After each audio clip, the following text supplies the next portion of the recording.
CA அப்படின்னா என்ன sir? First CA அப்படின்னா என்னன்னு சொல்லிடுறேன். Chartered accountancy. நார்மலாக வந்து நம்ம வழக்கு மொழியில் வந்து ஆடிட்டர்ஸ் அப்படின்னு சொல்லுவோம். ஸோ ஆடிட்டர்ஸ்னு சொன்னால் நிறைய பேருக்கு புரியும் சிஏ. உங்களுக்கு தெரியும், இந்த சிஏ மற்றும் சிஎம்ஏ முடித்தவர்கள் வந்து சமூகத்தில் எந்த ஒரு அந்தஸ்தில் இருப்பாங்க. ஒரு டாக்டர்ஸ்க்கு ஈக்குவலாக, ஒரு இன்ஜினியருக்கு ஈக்குவலாக ஒரு சமூகத்தில் ஒரு அந்தஸ்தில் இருப்பாங்க.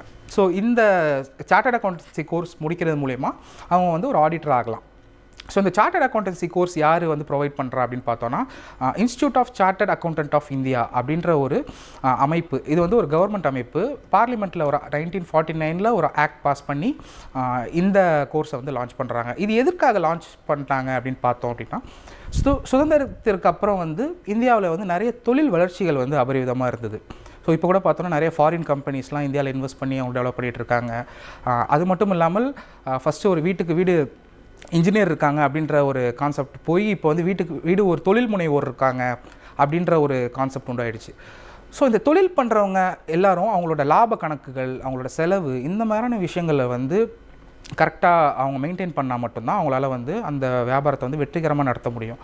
அதே மாதிரி பெரிய பெரிய கம்பெனிஸ் வந்து அவங்களோட profit and loss account, balance sheet, இந்த மாதிரியான விஷயங்கள்லாம் ஃபைல் பண்ணால் மட்டும்தான் அவங்களால, கவர்மெண்ட் வந்து சொல்லியிருக்கு இதெல்லாம் வந்து நீங்கள் பண்ணணும் அப்படின்ட்டு. ஸோ இந்த மாதிரியான விஷயங்கள்லாம் யார் இந்த கம்பெனிக்கு ஹெல்ப் பண்ணுவா அப்படின்னு பார்த்தோன்னா, இந்த சிஏ முடித்த மாணவர்கள் மற்றும் இந்த வணிகத்துறையில் டிகிரி கோர்ஸ் முடிச்சுட்டு வர மாணவர்களால் மட்டும்தான் இவங்களுக்கான ஹெல்ப்ஸை வந்து பண்ண முடியும்.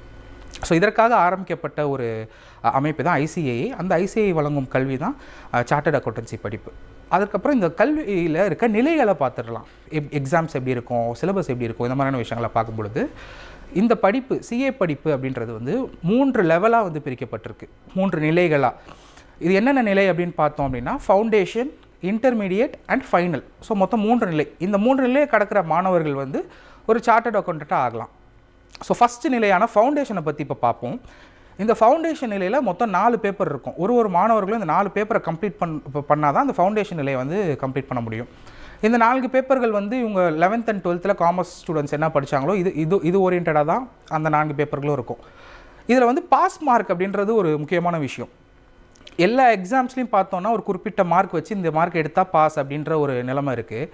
ஆனால் இங்கே மட்டும் கொஞ்சம் அது வேறுபடும். எப்படி அப்படின்னு பார்த்தோன்னா 2 க்ரைட்டேரியா வச்சுருப்பாங்க. முதல் க்ரைட்டேரியா வந்து இந்த மாணவர்கள் எல்லா சப்ஜெக்ட்லேயும், அதாவது இந்த 4 பேப்பர்லேயும் மினிமம் 40 மார்க்காவது எடுத்துருக்கணும். அது மட்டும் இல்லாமல் இந்த 4 சப்ஜெக்டையும் ஆட் பண்ணி வர கூட்டல் தொகை வந்து 50% மேலே இருக்கணும். ஸோ மாணவர்கள் வந்து வெறும் நம்ம 40 மார்க் எடுத்தால் பாஸ் அப்படின்ற ஒரு விஷயத்தை நோக்கி போடாமல் அவங்க 50 மார்க் எடுத்தால் தான் பாஸ். சப்போஸ் ஏதாவது ஒரு பேப்பரில் வந்து கம்மியாயிடுச்சு அப்படின்ற பட்சத்தில் அதை வந்து டேலி பண்ணணும். ஸோ கூட்டல் தொகை வந்து 50% இருக்கணும். ஸோ இதை தான் அவங்க மனசில் வச்சுட்டு இந்த எக்ஸாம்ஸை எழுதணும். ஸோ இந்த எக்ஸாம்ஸ் வந்து வருடங்களுக்கு 3 முறை நடைபெறும். முன்காலத்தில் வந்து இது 2 முறைகளாக இருந்தது. இப்போ மாணவர்கள் நிறைய பேர் இதை அட்டம் பண்ணணும், நிறைய பேர் இந்த சிஏ படிப்புகளை முடிச்சுட்டு வரணும் அப்படின்ற ஒரு ஊக்கத்துக்காக ஐசிஏ வந்து 3 தடவை அப்பியர் ஆகலாம் ஒரு வருடத்திற்கு அப்படின்ற ஒரு விஷயமும் இந்த கடந்த வருடங்களாக வந்து இருக்குது. ஸோ இந்த எக்ஸாம்ஸை கிளியர் பண்ணுற மாணவர்கள் அடுத்து இன்டர்மீடியேட் அப்படின்ற ஒரு நிலையை அடைவாங்க. இந்த இன்டர்மீடியேட்டில் பார்த்தோன்னா மொத்தம் 6 சப்ஜெக்ட்ஸ் இருக்குது, அதாவது 6 பேப்பர் இருக்குது. இந்த 6 பேப்பருமே 2 நிலைகளாக திரும்பி 2 குரூப்பாக அதுவும் பிரிச்சுட்ருக்காங்க. அது எதுக்காக அப்படின்னா, இன்னும் மாணவர்கள் வந்து நிறைய பேர் அது ஈஸியாக எழுதணும், இந்த கோர்ஸ் வந்து ரொம்ப கடினமான கோர்ஸ் அப்படின்ற ஒரு புரிதல் இருந்தது. இப்போ அதெல்லாம் கொஞ்சம் ஈஸியாக்கணும் அப்படின்ற ஒரு வகையில் வந்து இந்த 6 பேப்பர்லேயும் 2 குரூப்பாக பிரித்து அதை மொத்தமாகவும் எழுதலாம், இல்லை தனித்தனியாகவும் எழுதலாம் மாணவர்கள். ஸோ இதுலையுமே பாஸ் மார்க் அதே மாதிரி தான், அதாவது கூட்டல் தொகை வந்து 50% மேலே இருக்கணும். ஸோ மாணவர்கள் இதை தான் கருத்தில் கொள்ளணும். அடுத்து ஏதாவது ஒரு சப்ஜெக்டில் அவங்க 60 மார்க் எடுக்கிறாங்க அப்படின்ற பட்சத்தில் ஒரு சப்ஜெக்டில் 55 அப்படின்னு 45 அப்படின்னு வந்துச்சுனாலும் மினிமம் க்ரைட்டேரியா வந்து 40 மார்க்ஸ் வந்து ஒரு பேப்பர்லேயே எடுத்துருக்கணும். ஸோ இந்த 2 க்ரைட்டேரியாவும் மேட்ச் பண்ணுற மாணவர்களால் தான் அதை பாஸ் பண்ண முடியும். அதே இந்த கோர்ஸும் வந்து வருடங்களுக்கு 3 முறை நடைபெறும். இதுவுமே இப்போ ரீசெண்டாக தான் இன்ட்ரடக்ஷன் பண்ணியிருக்காங்க. இதுக்கு முன்னாடி 2 தடவை தான் ஒரு மாணவர்களால் அப்பியர் ஆக முடியும்.